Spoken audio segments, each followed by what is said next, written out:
Bienvenidos a Universo de Trora, Historia de una Startup, una miniserie de Emprendete en donde por primera vez documentamos a detalle las historias más íntimas y los aprendizajes detrás de la historia de una empresa. Este show es el producto de decenas de conversaciones y aprendizajes que tuvimos con los fundadores, con los primeros empleados y en general con amigos de Trora, una empresa que busca combatir el fraude con tecnología y que no paró de sorprendernos. Producido por Naranja Media. Hola a todos y bienvenidos al episodio número 5. Si este es el primer episodio que escuchan del podcast, les recomendamos que empiecen desde el primero para poder entender todo lo que está pasando en este.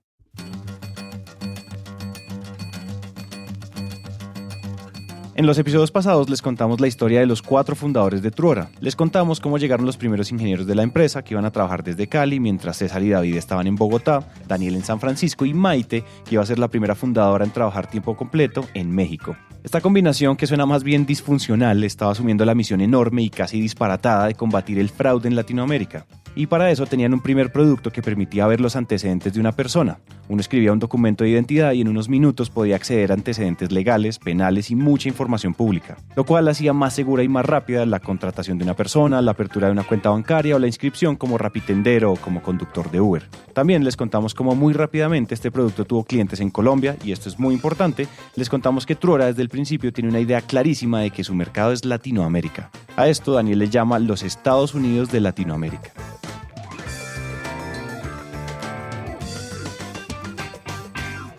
Pues cuando yo estaba en Paladin me di cuenta que pasar el problema regulatorio de California, de Texas, de Nueva York es muy difícil, o sea, como en este gobierno federal gringo. Pero a pesar de que es difícil, una persona de Nueva York o de Texas o de California son igual de parecidos o distintos que un chileno, un colombiano, un mexicano y hasta un brasilero. O sea, somos muy parecidos. Entonces, cuando uno tiene una perspectiva ya más global, yo lo que siempre digo es, nosotros operamos en los Estados Unidos de Latinoamérica, que va desde Tijuana hasta la Patagonia, y lo que hay que hacer es encontrar la forma de atacar ese mercado. Como hacemos software, principalmente lo que se necesita es un equipo de ingeniería que se mete el cabezazo de cómo hacer un background check, un equipo de producto, de cómo ejecutarlo, un equipo de producto que piensa y ayuda a ejecutar también, y un equipo de negocios que logra hacer los partnerships o los deals, lo que se necesite. Y hacer varios países al tiempo es clave para nuestro ADN, porque como nosotros estamos en un sector que es de fraude, nosotros tenemos que poder hacer muchos productos al tiempo. Si no somos capaces de hacer muchos productos al tiempo, vamos a hacer una apuesta y después cuando tratemos de hacer la segunda o la tercera, de pronto funciona, de pronto no. Entonces, tener esa mentalidad de vamos a hacer varios países rápido era clave, no solo como estrategia de negocio, sino para ponerlo en el ADN de la compañía. Y nosotros ya hacemos varios países y lo hacemos medianamente cómodos, o sea, no nos parece increíble hacer eso. Por ese motivo, aunque Trora orgánicamente nació en Colombia, desde el día cero nació pensando en qué país sigue. Y en ese sentido, el hecho de que Maite fuera mexicana tenía un punto. Entonces, si te paras en agosto, nosotros teníamos algo bastante funcional para Colombia. Claro, ahorita lo veo, me da muchísima pena, pero era bastante funcional para Colombia. Pero aquí para nosotros siempre era claro que no podías tener Latinoamérica sin tener México. Y para tener México, incluso desde antes de que Maite entrara al equipo, ya se estaba preparando para esto. Esto es como 2-3 meses antes que estuve trabajando como en los lados. Yo hacía research y mucha investigación y mucha profundidad en cómo funciona una variación de antecedentes en el mundo y cómo funciona en México y qué opciones hay en México y por qué esto es un problema. Con todo este contexto, imagínense que ustedes tienen una empresa de un mes de vida. ¿En qué se enfocarían ustedes?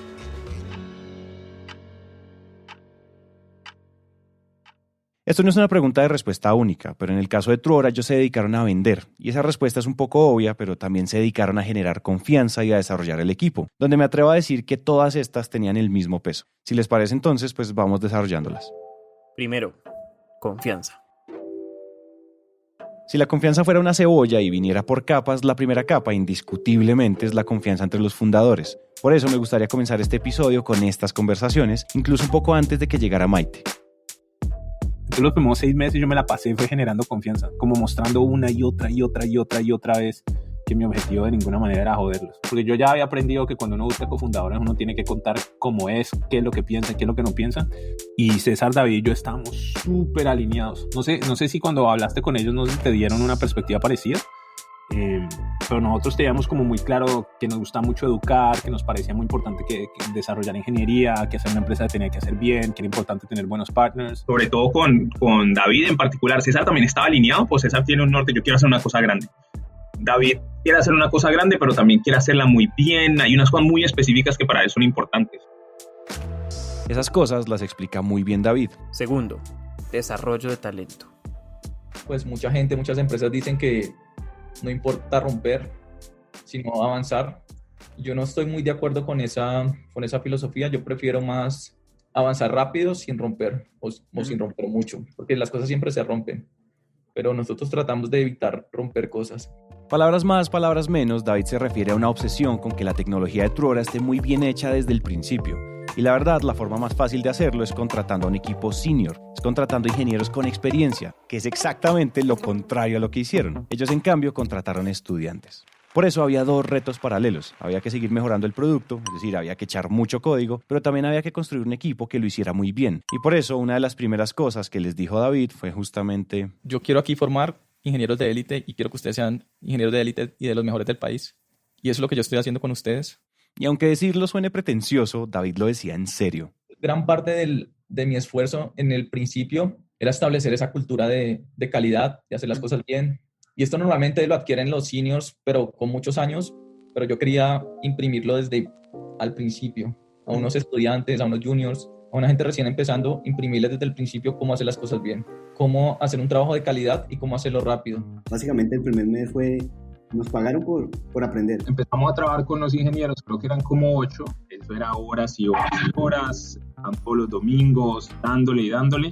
Yo me acuerdo que al principio era como que una tareita súper sencilla, que lo hacíamos y David nos comentaba y éramos 2 semanas con una tareita súper sencilla y eso nada que avanzaba y nosotros decíamos, bueno, esto estamos seguros que lo cogería David o lo cogería César y lo haría en 15 minutos. Lo que hacían los ingenieros en un mes lo sacaban César y David en 4 o 5 días. Como que ¿qué están ganando ellos si nosotros no avanzamos al ritmo que ellos podrían hacer avanzar todo?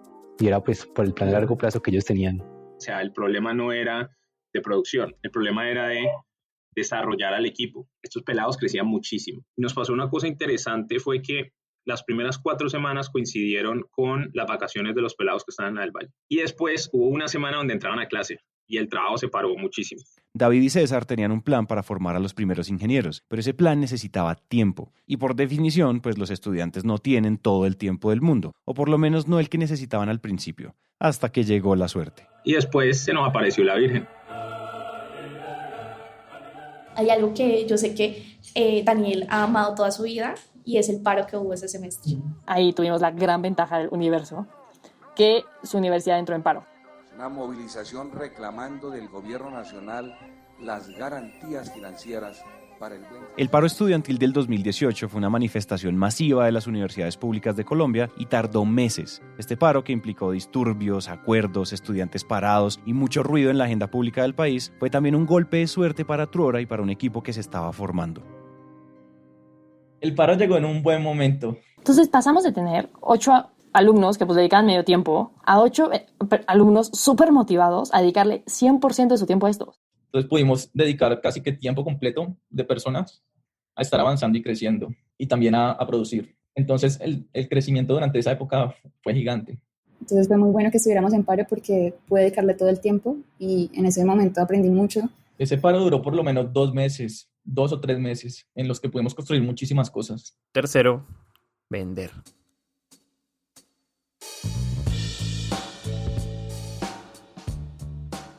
Los meses del paro fueron meses duros y agitados, pero antes de seguir, es muy importante contarles que mientras David y César creaban un producto y creaban un equipo que lo pudiera crear, Maite y Daniel pasaban su tiempo buscando clientes y hablando con clientes. Entonces, ese poco expertise o no que tuve en ventas, o sea, sufrí y hablaba con puros colombianos, entonces era entender los idiomas, entender que cada país vende diferente, que buscan cosas diferentes en una llamada, aunque les estés vendiendo el mismo producto. Pero pues fue muchísima interacción con ellos. Entonces, mis días se dedicaban, en horas laborales estándar, yo hablaba con clientes. Y en horas extras me dedicaba a hacer investigación brutal y como que hablar un montón con el equipo de y si hacemos esto, y si cambiamos esto, y si arreglamos esto. Pero mi objetivo seguía siendo como empujar más ventas. Sin embargo, aquí hay que decir algo, y es que estas reuniones no se trataban solamente de vender. También esa interacción con los clientes era demasiado importante para otras cosas. Y la persona perfecta para contarnos esto es Susana, que en esa época también era estudiante y que fue la primera persona que llegó a apoyar a Maite. Y literalmente al agua, que así fue como aprendí, Daniel me lo dice todo el tiempo, es la mejor forma de aprender, así al principio sea duro, literalmente yo iba, me sentaba, Maite se conectaba a las primeras de forma virtual, que igual era un apoyo súper grande, y hasta de cuenta abría el computador para hacer un demo de la plataforma, ponía una cédula, hacía clic y nada pasaba.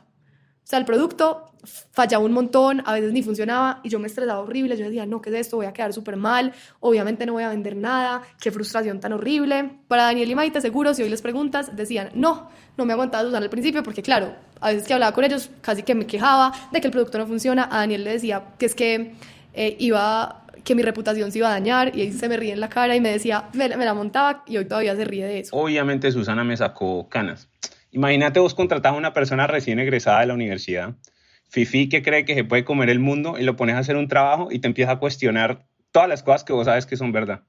Vos sabes que lo más importante es conseguir señales de clientes y ella dice, no, es que esto no funciona. Yo digo, no, es que no tiene que funcionar. Lo que necesitas es entender cuáles son los problemas del cliente porque el producto es el 5 o 10% de lo que va a hacer. Entonces vos necesitas es entender sus problemas porque nosotros los hacemos después. Lo que estaba pasando era, nosotros estamos arrancando, estamos lanzando, ¿sí o no? Y en nuestro concepto, el mejor primer vendedor de cualquier cosa es una persona de producto. Porque uno lanza y uno tiene una hipótesis, vamos a solucionar el fraude, vamos a hacer estudios de antecedentes. Pero después uno va y habla con los clientes y los clientes son los que te van diciendo qué tiene sentido y qué no tiene sentido. Entonces, lo que nosotros hicimos cuando contratamos a Susana y a Manuel fue literal coger un par de pelados, echarlos al agua y decirles, vaya y trate de vender esta vaina con un producto que obviamente no es ni el 10% de lo que puede llegar a ser. Entonces, en la cabeza de ellos eran, me echaron al agua, van a poner a vender, esto a veces no funciona, el demo, esto y lo otro, y tenían razón en cuanto a que cuando hablan con clientes, lo que están tratando de hacer es de entender los insights del cliente, pero como vienen con la mentalidad, yo tengo que vender esto, no entienden ellos, tengo que escuchar al cliente, comprometerme con que les puedo solucionar ese problema y solucionarlo.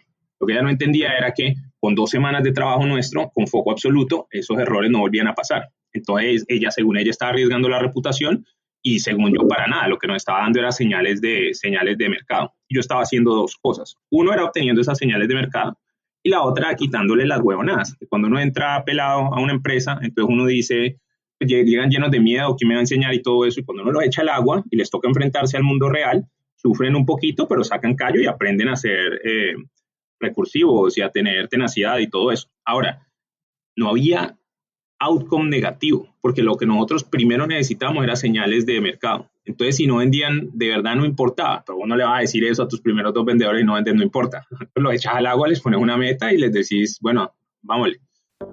Esta parte de la historia tiene 2 aprendizajes. Uno, que siempre, pero sobre todo en etapa temprana, la misión de un equipo comercial no es solamente vender, sino tener conversaciones lo suficientemente profundas para entender hacia dónde va mi solución y por qué. Y 2, y esto es algo que resultó fundamental, es que este ejercicio de vender un producto que no estaba 100% terminado, en poco tiempo terminó fortaleciendo una capa adicional de la confianza. Es curioso, pero cuando le preguntamos a Susana en qué momento comenzó a sentir que estaba en una empresa con mucho potencial, su respuesta no fue el día que conoció a los fundadores ni el día que le vendieron a Rappi o a Uber, sino este día. Yo creo que en el momento en que entendí lo crack que era el equipo de ingeniería. Como que al principio, sí, yo sabía que había un equipo de ingeniería bueno, que David era súper teso, pero como que no me lo creía.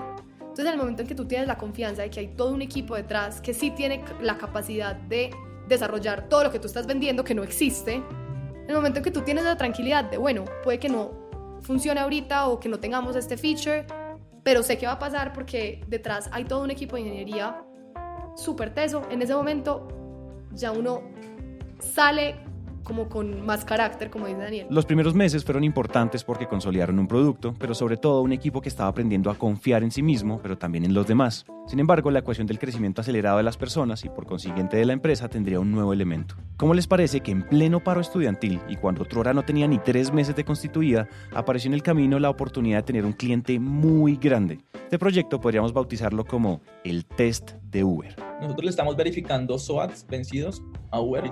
Uber fue uno de nuestros primeros clientes y creo que pudimos hacer un gran trabajo con ellos. Entonces, luego de eso, apareció que Uber estaba buscando proveedor para Latinoamérica. Y son 8 países y tenemos 8 ingenieros y tenemos un mes para entregar. Entonces, no me preguntes como ni cuándo ni en qué momento decidimos. Dijimos, vámonos de cabeza a hacer esta otra solución. Y nos lanzamos con el RFP.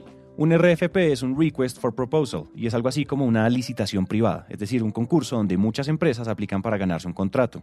Es importante explicarles que ellos ya estaban haciendo algo con Uber en Colombia, se habían ganado algo pequeño en México y por ese motivo se había dado la oportunidad de concursar por la apertura de 8 países. Y tenía 2 componentes gigantes esto, o sea, no podemos minimizar la tarea monumental que esto era. Era construir 8 países para variación de antecedentes nacional, robusta, bien hecha, rápida, tecnológica en cuestión de minutos, en 8 países. Y por el otro lado, Uber ya era una empresa grande y tenía una cantidad de policies que le tenías que entregar.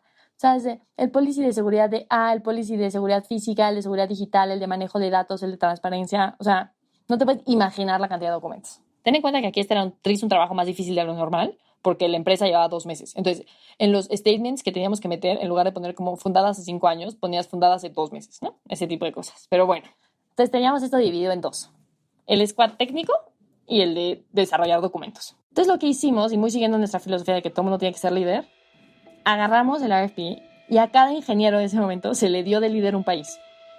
Entonces ellos no tenían que desarrollar solitos el país, pero tenían que encargarse de que se lograra crear su país. Entonces tenían que encontrar las bases de datos, validar las bases de datos que yo les pasaba y yo encontraba para ver si funcionaban o no, hacer pruebas, empezarlas a implementar, si se trababan, pedirle ayuda a David y César y así. Entonces, cada quien se iba volviendo owner y dueño completamente de su país. Entonces, era responsabilidad de ellos molestarnos a nosotros para que los ayudáramos, para que los sacáramos adelante, para que consiguiéramos pruebas, para decirle a Uber que necesitábamos fecha de nacimiento, además de las otras cosas. O sea, como que esto empezó a crecer.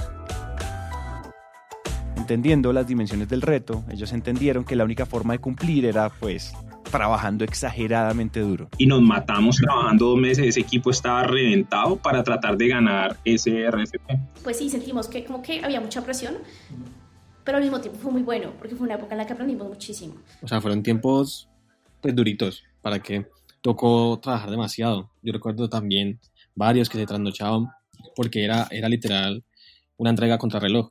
Recuerdo una historia con un amigo, estábamos haciendo un ticket específico y queríamos acabarlo un día en particular. O sea, nadie nos estaba diciendo tienen que acabarlo ese día, pero nosotros nos metimos tanto en el cuento que eran las 5 de la mañana y seguimos trabajando y ni siquiera nos habíamos dado cuenta. Fue como, vea, mira la ventana. Y ya estaba como amaneciendo y nosotros, ¿qué? ¿Se nos amaneció? Sofía, Camilo, varios de estos son todos nocturnos, se meten en el cuento y te digo, esto nunca me ha pasado, pero a ellos nos toca fiscalizarles un poquito el sueño, porque uno se mete a medianoche y están ahí dándole pareja 1 de la mañana y uno a dormir. ¿Te imaginas la cantidad de veces que tenemos reuniones de founders diciendo estos pelados están trasnochando otra vez, mandémoslos a dormir o hagamos algo? Pero es que era como algo tan chévere y nos gustaba, o sea, no sentíamos que estuviéramos obligados, sino que simplemente queríamos hacerlo. Y ni siquiera era que nos estuvieran pidiendo, pues que nos dijeran ya, no, tienen que hacer esto para tal fecha para que podamos pasar, sino que nosotros mismos queríamos y entonces nos esforzábamos. Yo siento que no durmieron, o sea, nadie durmió, nadie hizo, porque era, voy a sacar mi país, y son 8 países, y tenemos que, o sea, pasar el test en un país no funcionaba, porque somos overachievers. Fue como, no, vamos a pasarlo en 8 países. Días y noches, pues le dio muchísima estructura y dirección al equipo. Entonces era dificilísimo, era muchísimo trabajo, era un pain, pero ibas hacia un norte que hacía sentido. Y fue el momento donde nos dimos cuenta que con un grupo de pelados, ellos crecían muchísimo, estaban comprometidos, nos obligó como a tener ese norte claro de vamos a ganar esto, vamos a ganar esto. Entregamos la respuesta y sí tuvimos una reunión de feedback en la que nos dijo como es que me gusta mucho, o sea, la solución a nivel técnico y de seguridad es la mejor. Nos pusimos fue literal a celebrar. Creo que fue esa noche que nos dijeron que compramos cerveza ahí en la oficina y... Todo el equipo celebró, o sea, cuando te dan ese feedback de una solución que una empresa que lleva 3 meses construyó en un mes, la mitad de estudiantes hash full time, es una validación impresionante, ¿no? O sea, como que sube mucho los ánimos. Y luego se tardaban en mandar contratos y se tardaban en las siguientes fases y se tardaban. Nosotros sentimos que estábamos muy cerca, sí, porque teníamos un buen producto y ya teníamos montada toda la arquitectura, teníamos montado todo y dijimos como, esto sería ya como un logro más para nuestra temprana carrera, un logro más para nuestra corta vida y nos sentimos muy cerca de ganarlo. Yo creo que sí, nosotros sentimos que lo íbamos a ganar. Las presentaciones estaban bien, el feedback que recibimos estaba bien, solo que sí, habían otras cuestiones en juego y desafortunadamente pues no pudimos concretarlo. Fue muy triste el outcome ese de ese RFP porque ellos decidieron por una situación estratégica tener como alianzas exclusivas. O sea, querían exclusividad. Y nosotros no podíamos tener eso, nosotros no podíamos trabajar solo para un player porque si no, no teníamos la posibilidad de hacer un negocio muy grande. O sea, una cosa es ser una empresa que se dedica a solucionar el fraude y otra cosa una empresa que se dedica a solucionar el fraude para Uber. Pero la actitud de poderte llevar de aquí el learning fue, en un mes construimos una empresa, en un mes pasamos de tener un país a tener 8, y lo hicimos de una manera súper bien, súper estructurada, como con buena tecnología, con buenos outcomes, y salir motivado.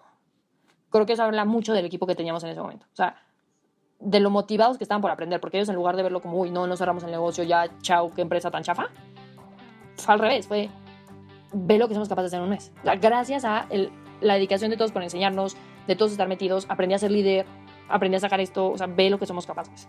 O sea, al recibir un correo, porque creo que sí fue un correo, o sea, sí fue algo muy claro, de decir, nos encantó tecnológicamente y security-wise lo que aporta su solución. A nivel ingeniería y a nivel, o sea, ese es el go que ellos necesitaban. O sea, igual y a nivel co-founder o a nivel sales, tú te mueves por revenue.